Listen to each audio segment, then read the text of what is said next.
awali pertemuan kita hari ini bahwa hari kemarin dan hari ini adalah rapat umum pemegang saham tahunan dan rapat umum pemegang saham luar biasa, di mana di dalam rapat umum itu melaporkan hasil kegiatan baik secara kompetisi, kemudian bisnis dan laporan keuangan di tahun sebelumnya 2025-2026 dan dilanjutkan dengan proyeksi bisnis, kompetisi dan juga keuangan untuk musim kompetisi 2026-2027. Nah, di dalam proses laporan baik di Championship kemarin PT Liga Utama Indonesia, begitupun juga dengan PT Liga Indonesia Baru sebagai holding,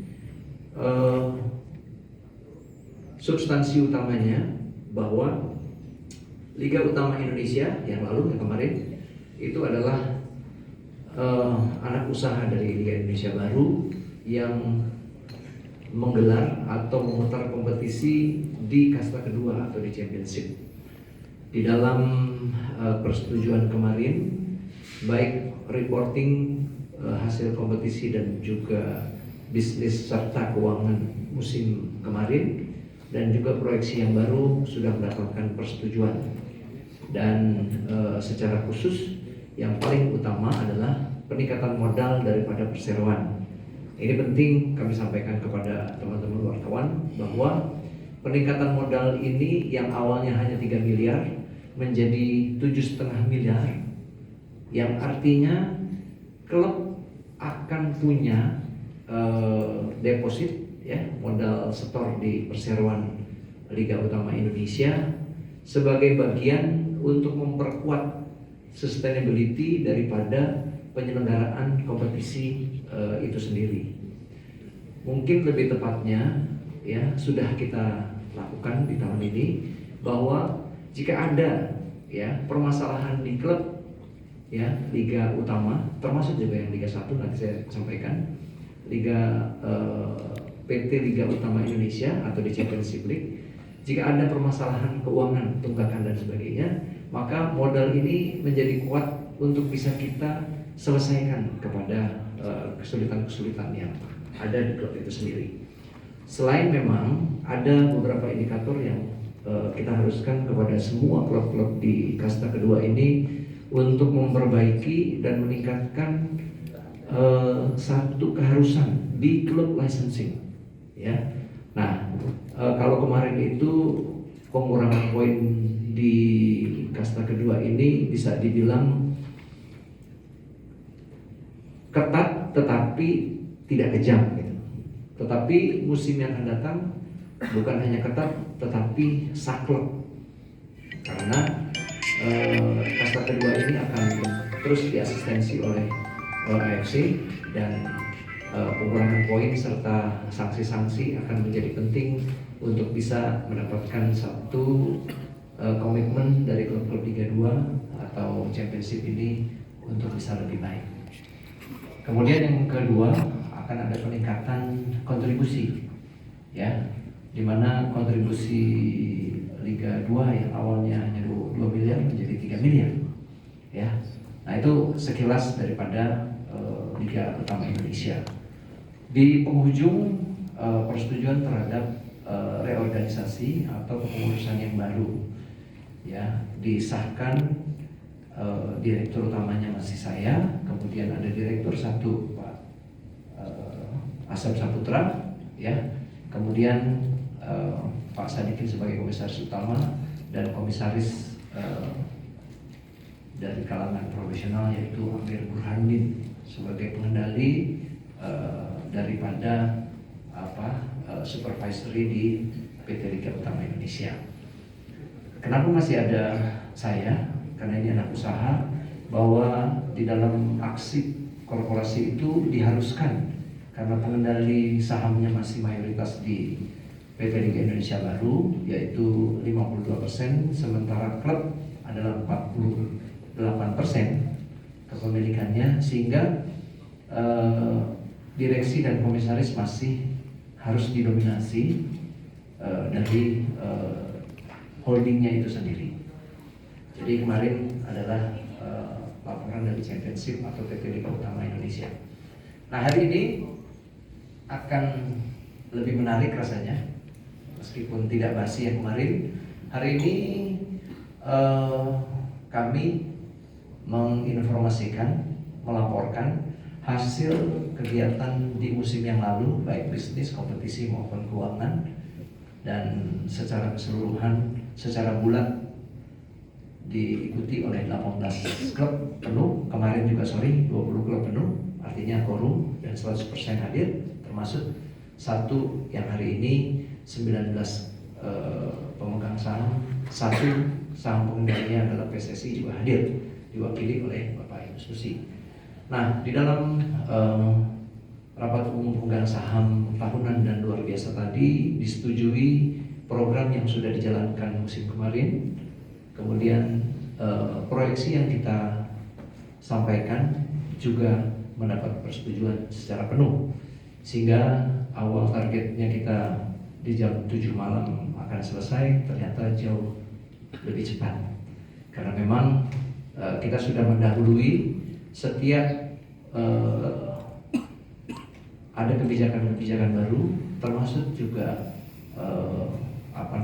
secara quarterly kita melakukan pertemuan owners club meeting, sehingga hari ini sebagai bisa dibilang legally ketok-ketok palu saja atas persetujuan yang sudah kita sampaikan.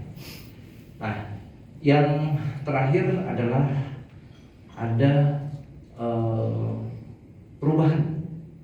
penambahan dan perubahan kepengurusan dari direksi dan komisaris.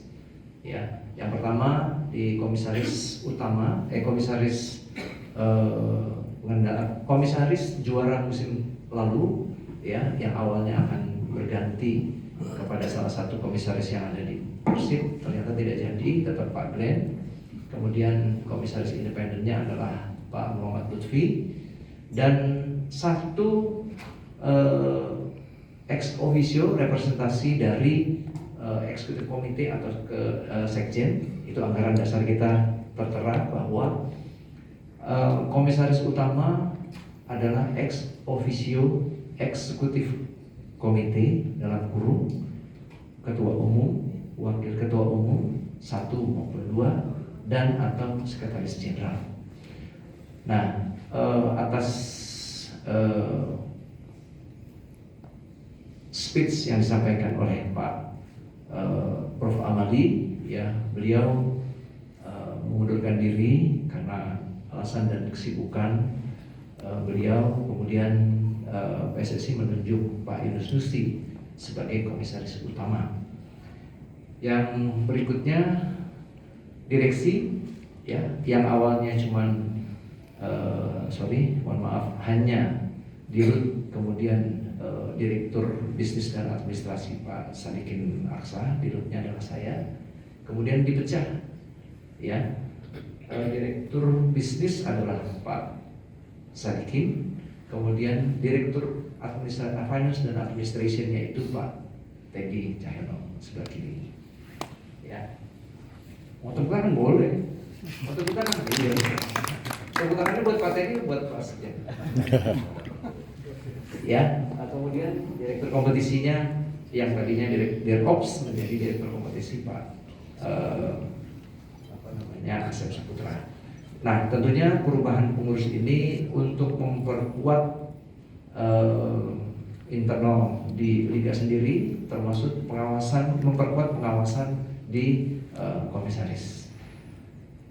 Kemudian kick off liga akan berlangsung opening ceremony di Bali, yaitu antara Bali United melawan PSS Sleman tanggal 4 September nanti. Silakan daftar kepada Bapak, siapa namanya, siapa ya Mas? Ini Mas Juni, ya, untuk bisa sama-sama menyaksikan pertandingan yang rasanya akan seru. Nanti kalian bisa melihat bagaimana opening ceremony yang akan sedikit berbeda dibandingkan yang sebelum-sebelumnya. Dan ada kesepakatan ya di dalam RUPS ini yang juga kita stated kepada pemegang saham, kepada owners club, bahwa supporter away sudah diizinkan dengan catatan ya. Kemudian yang paling signifikan bahwa supporter away catatan tadi itu adalah tanggung jawab sepenuhnya ada di supporter di bawah pengendali daripada klub itu sendiri ya, sesuai dengan statuta yang sudah diratifikasi bahwa setiap permasalahan itu harus kembali kepada klub, dan ini merupakan statuta dan ratifikasi yang juga lazim ada di negara-negara atau di klub-klub di negara-negara di federasi dunia pada umumnya, sehingga mungkin ini kali pertama kita betul-betul bebas, atau artinya akan hadir supporter tamu dengan beberapa regulasi yang sudah kita tetapkan. Yang lain lagi dari sisi yuridiksi penyelenggaraan di Kode Disiplin juga sudah diratifikasi, informasi dari Pak Sekjen, dan ini juga menjadi modal yang penting bagi kita bahwa kitab suci atau KUHP, undang-undang barangkali itu akan diperkenalkan atau akan disampaikan dengan undang-undang yang baru, yaitu Kode Disiplin dan sebagainya. Saya pikir pendahuluan dari saya itu dulu. Silakan